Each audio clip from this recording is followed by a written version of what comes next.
नमस्कार। श्री गणेशाय नमो नमः। भगवान श्री कृष्ण की जय। परम सत्ता परमेश्वर भगवान श्री कृष्ण मानव अवतार में श्री हरि का जन्म कृष्ण के रूप में हुआ। भगवान गुरु शिष्य परंपरा को स्थापित करने के लिए अर्जुन को उन्होंने गीता का ज्ञान दिया। श्री कृष्ण भगवान श्रीमद् भगवत गीता के इन 5 मूलभूत विषयों में से यह स्थापित होता है कि परम श्री श्री भगवान अथवा श्री कृष्ण ये ब्रह्म या परम नियंता अथवा परमात्मा है। आप जो चाहें कह लें, सबसे श्रेष्ठ हैं। जीव गुण में परम नियंता के ही समान है। उदाहरण के लिए जैसा भगवान श्रीमद् गीता के बाद के अध्याय में बताया है कि भगवान जो हैं वो ब्रह्मांड में भौतिक प्रकृति के समस्त कार्यों के ऊपर एक नियंत्रण रखते हैं। भौतिक प्रकृति स्वतंत्र नहीं है। ये माया की प्रकृति जो चल रही है ये भी किसी परम सत्ता और भगवान के नियंत्रण में रहती है।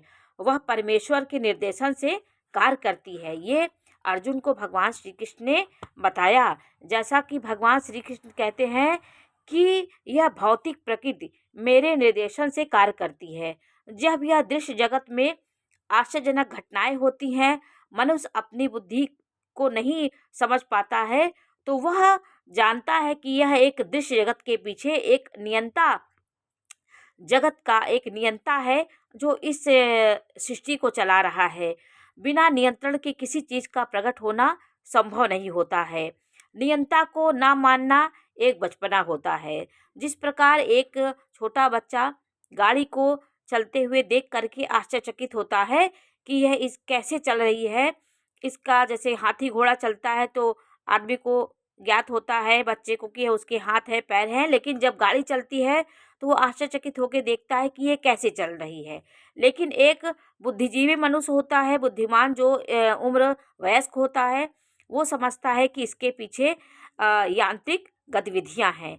उसी प्रकार ईश्वर जो गतिविधियों को बनाते हैं, ये माया मोह में लिप्त व्यक्ति उस नियंता को नहीं समझ पाता है। ज्ञानी योगी और जो ज्ञान में भगवान को समझने वाला जातक होता है व्यक्ति, वही भगवान के इन क्रिया नियंत्रण को समझता है कि ये कैसे सृष्टि चल रही है। उसके बारे में वो मंथन करता है।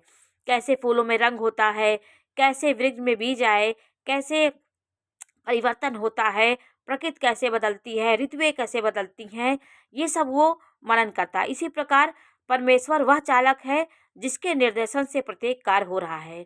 भगवान ने जीवों को अपने अंश रूप में स्वीकार किया है। भगवान हर एक, जैसे सागर से एक एक बूंद सागर का ही अंश है और वो सागर में ही मिलती है, उसी प्रकार ये जितने भी जीव हैं वो भगवान के अंश रूप में है। लेकिन हम अपने उस परम सत्ता में विलय होने के पहले हम उसको भूल जाते हैं। जहाँ से हम मेरा उद्भव हुआ है, जहाँ से हमारा शरीर निकला है, उसको हम भूल जाते हैं और माया के आवरण में और माया रूपी बागिन हमें उस छाया, अपनी एक छाया से ढक देती। जिस प्रकार पानी के ऊपर काई जम जाता है, काई हमको दिखाई पड़ती है और पानी नहीं दिखाई पड़ता, उसी प्रकार हम माया के आवरण में घिर जाते हैं और हमें उस परम सत्ता का अनुभव नहीं हो पाता है।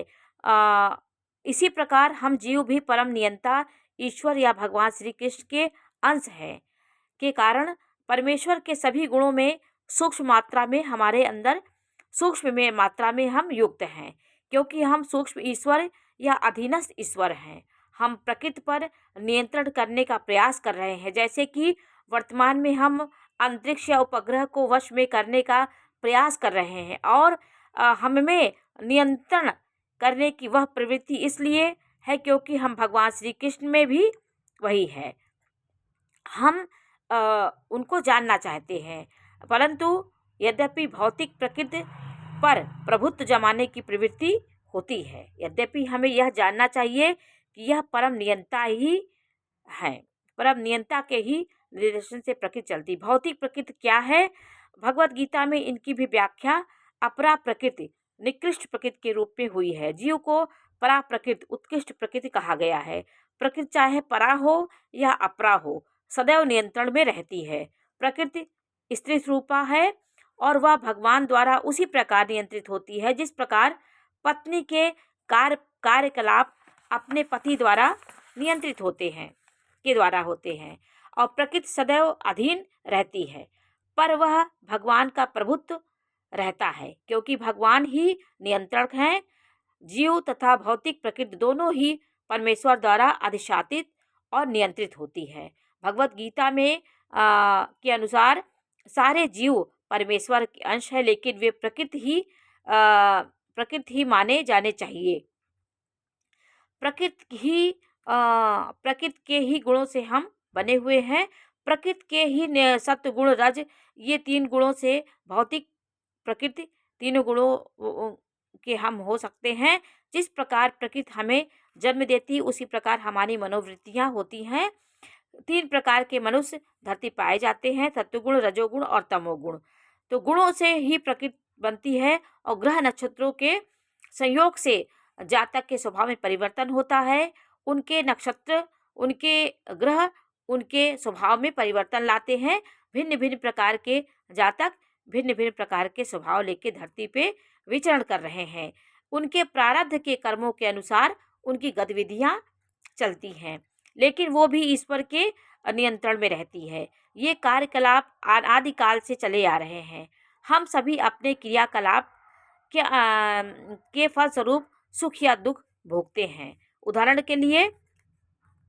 उदाहरण हमारे जीवन में बहुत, हम उदाहरण से इसको समझ सकते हैं। जैसे एक व्यापारी हूँ और मैंने अपनी बुद्धि द्वारा कठोर श्रम किया और बैंक में बहुत धन संचित कर लिया, तब मैं सुख का भोगता हूँ। लेकिन मान लें कि यदि व्यापार में हानि से मेरा सब धन जाता है तो मैं दुख का भोगता हो जाता हूँ। इसी प्रकार जीवन के प्रत्येक क्षेत्र में हम अपने कर्म के फल का सुख या दुख भोगते हैं। यह कर्म कहलाता है। ईश्वर, जीव, प्रकृति, काल तथा कर्म, इन सब की व्याख्या श्रीमद् भगवत गीता में हुई है। इन 5 में से ईश्वर, जीव, भौतिक प्रकृति तथा काल शाश्वत हैं। प्रकृति की अभिव्यक्ति अस्थायी हो सकती है, परंतु यह मिथ्या नहीं है। एक दार्शनिक कहते हैं कि भौतिक प्रकृति की अभिव्यक्ति मिथ्या है। तो भगवान के जो आकाश में घूमता रहता है वह उस वर्षा ऋतु के आगमन के समान होता है। जैसे उस बादल के सदृश स्थायी, हम इसको जगत की अभिव्यक्ति को मिथ्या नहीं मान सकते, ये वास्तविक है, किंतु अस्थायी माना जाता है। वह उस बादल के सदृश है जो आकाश में घूमता रहता है। वह उस वर्षा ऋतु के आगमन का समान है जो अन्न का पोषण करती है। जो ही वर्षा ऋतु समाप्त हो जाती है और बादल चले जाते हैं, तो ही वर्षा द्वारा पोषित सारी फसल सूख जाती है। इसी प्रकार भौतिक अभिव्यक्ति एक निश्चित अंतराल में होती है, कुछ काल तक रहती है, फिर लुप्त हो जाती है।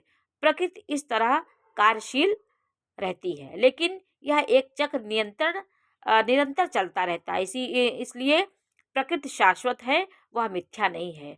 भगवान इसे मेरी प्रकृति कहते हैं।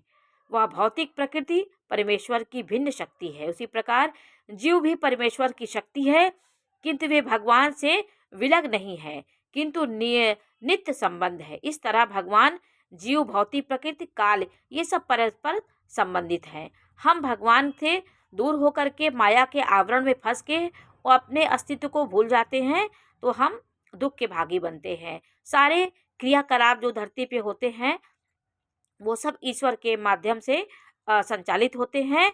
हम अपनी अज्ञानता से मोह के वशीभूत होकर के इनमें मोह रूपी दुख को हम प्राप्त कर लेते हैं। हमें उनसे इतना लगाव होता है कि दुख का कारण बनता है। चेतन शक्ति, पराचेतन शक्ति यदि जागृत हो जाती है तो हमारे अंदर इन गतिविधियों के पीछे प्रभु की कृपा और अचेतन सत्ता, एक सूक्ष्म सत्ता का हमें भान होता है। तो भगवान श्री कृष्ण ने अर्जुन से यही कहा कि जो भी जातक के अंदर ज्ञान हो जाता है वो मुक्त हो जाता है और भगवान के वो परम ब्रह्म को पहचानने की कोशिश करता है, अपने अंदर उस छिपे ईश्वर को सत्वगुण को जागृत करके ईश्वर के दर्शन प्राप्त करने की जिज्ञासा रखता है, वो व्यक्ति धीरे धीरे हमको प्राप्त हो जाता है। तो भगवान श्री कृष्ण ने भगवान ने अर्जुन को परम चेतन ईश्वर से इस प्रकार के भाषा उन्होंने इस प्रकार की वर्ताव कहा।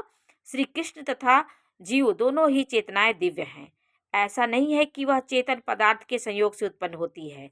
उन्होंने कहा कि जो भी जगत है, भौतिक जगत, सबका नियंत्रण भगवान करते हैं। योग माया इस माया को आवरण में बनी हुई है। कोई बहुत विशेष व्यक्ति होते हैं जो इनसे छुटकारा उनको मिलता है, नहीं तो ये दृश्य जगत भी माया के ही रूप में होता है। तो आज हमने इसकी जानकारी दी। जानकारी कैसी लगी हमें अवश्य बताइए। चैनल लाइक करिए, सब्सक्राइब करिए। मैं इसी प्रकार की जानकारी देती रहूँगी। नमस्कार।